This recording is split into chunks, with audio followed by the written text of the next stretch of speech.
Former Obama staffers got together and wrote an op-ed in the Washington Post that caught our eye. This is a portion of the op-ed written in the Washington Post. Actually, it's the headline.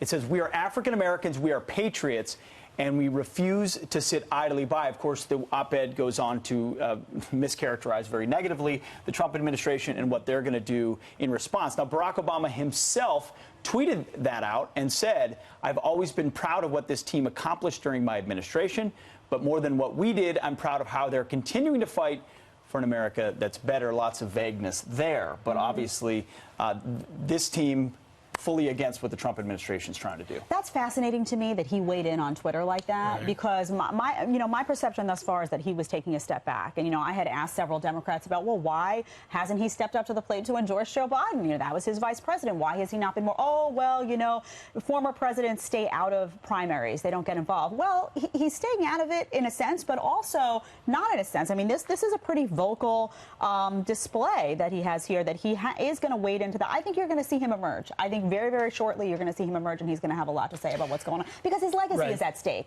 And I can't really blame him for that, because in his mind, he worked very hard to achieve certain things, and now that's at stake right now, potentially, with Trump's reelection. So I would expect him to come out and have a lot to say very soon. Well, and you have to give President Obama a little bit of room here, because, he has got here this vague comment, but since he has departed office, he has not only his legacy to protect, but also he's America's first African-American president, a very, very significant milestone in our country's history. And since he's left, racial politics has emerged like never before. For example, Kamala Harris putting it right at the feet of Joe Biden, who was Obama's vice president. So President Obama gets a little bit of a pass, but on the other hand, if you're going to get in and tell us how you really feel. Yeah, I'm curious. Well, you talk about race. The op-ed talks a lot about race and the conversation being had about that now, but then it slips into policy as if it's common sense. So they say, we decry voter suppression, which means they're against voter ID, maybe showing your ID. I mean, I can translate this if you want. We demand equitable access to health care.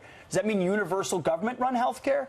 Housing, quality schools, and employment. Well, employment's great right now in African-American communities. Thank God. We want that because of the rising votes.